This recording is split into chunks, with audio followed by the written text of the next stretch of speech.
আসসালামু আলাইকুম। মিলিস কুকিং কর্নারে আপনাদের সবাইকে স্বাগতম জানাচ্ছি রেস্টুরেন্ট বা coffee shop style cold coffee তৈরি দেখার জন্য।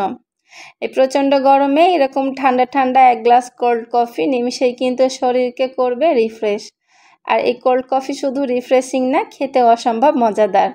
রেস্টুরেন্টে এক গ্লাস কফি খেতে যে টাকা খরচ করবেন সেই টাকাতেই কিন্তু বাসাতেই 3 থেকে 4 গ্লাস মতো কোল্ড কফি বানিয়ে নিতে পারবেন আমার রেসিপিটি ফলো করে।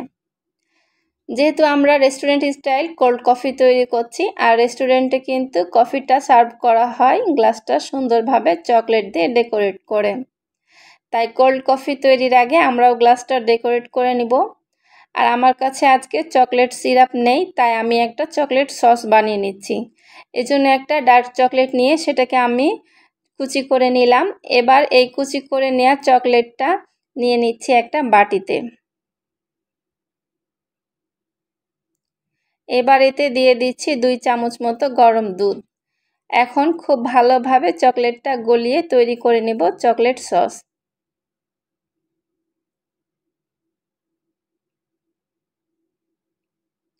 আমার চকলেট সসটা তৈরি করা হয়ে গিয়েছে। এখন আমি গ্লাস ডেকোরেট করে নিব। কোল্ড কফিটা সার্ভ করার জন্য এখানে আমি বড় সাইজের 2টো কাচের গ্লাস নিয়েছি। আর যে চকলেট সসটা তৈরি করলাম সেটা দিয়ে আমি গ্লাসগুলোকে এখন একটু ডেকোরেট করে নিচ্ছি। তবে আপনাদের হাতের কাছে চকলেট সিরাপ থাকলে সেটা দিয়েও আপনারা ডেকোরেট করে নিতে পারেন, অথবা চাইলে এই স্টেপটা স্কিপও করতে পারেন। আমার চ্যানেলে কিন্তু সামার ড্রিঙ্কসের বেশ কয়েকটা রেসিপি রয়েছে, সেটা দেখার জন্য আমার চ্যানেলে ঘুরে আসার আমন্ত্রণ রইল। আশা করছি ভিডিওগুলো আপনাদের ভালো লাগবে। আমার গ্লাস দুটো ডেকোরেট করা হয়ে গেছে। এখন আমি গ্লাস দুটোকে ফ্রিজের নর্মাল পোর্শনে রেখে দেব কোল্ড কফিটা তৈরি হওয়া পর্যন্ত। এবার একটা বাটিতে 2 টেবিল চামচ মতো ইনস্ট্যান্ট কফি নিয়ে নিলাম। এরপর এতে দিয়ে দিচ্ছি 2 টেবিল চামচ পরিমাণ পানি। পানির সাথে এখন আমি কফিটা খুব ভালোভাবে গুলে নেব। আর কফিটা গলানোর জন্য এখানে আমি নর্মাল টেম্পারেচারের পানিটাই ব্যবহার করেছি, তবে আপনারা চাইলে হালকা একটু গরম পানি দিয়েও কফিটা গুলিয়ে নিতে পারেন। কফিটা গলানো হয়ে গিয়েছে। এবার একটা ব্লেন্ডারের জারে দিয়ে দিচ্ছি 1.5 কাপ মতো ঠান্ডা করে রাখা তরল দুধ। দুধটা আমি আগে থেকে জাল করে ঠান্ডা করে সেটা কিন্তু ফ্রিজে রেখেছিলাম।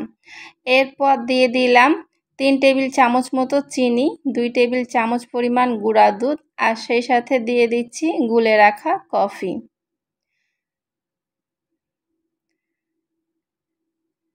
গুঁড়ো দুধটা যেন তরল দুধের সাথে খুব ভালোভাবে মিশে যায়, এর জন্য একটা চামচ দিয়ে আমি গুঁড়ো দুধটা খুব ভালোভাবে মিক্স করে নিলাম।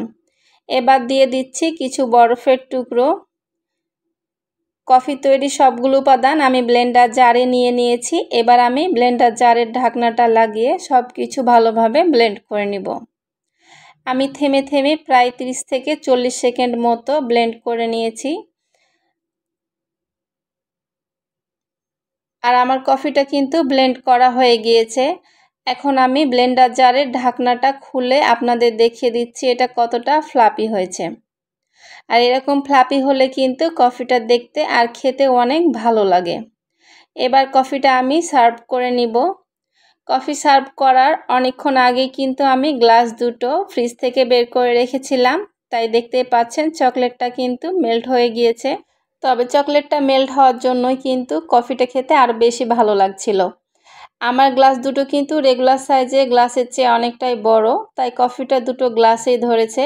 তবে এই পরিমাণ কফি কিন্তু আপনারা রেগুলার সাইজের গ্লাসে 3 থেকে 4 জনকে সার্ভ করতে পারবেন। এবার উপর থেকে কিছুটা ভ্যানিলা আইসক্রিম দিয়ে দিচ্ছি, এতে করে কিন্তু কফিটা খেতে আরও বেশি মজাদার হয়। তো হয়ে গেল আমার coffee shop style cold coffee তৈরি। আশা করছি আজকের রেসিপিটি আপনাদের ভালো লেগেছে। ভালো লেগে থাকলে অবশ্যই আমার চ্যানেলটিকে সাবস্ক্রাইব করবেন, আর ফেসবুক থেকে ভিডিওটি দেখে থাকলে আমার পেজটিকে ফলো করবেন। সবাই অনেক ভালো থাকবেন। আল্লাহ হাফেজ।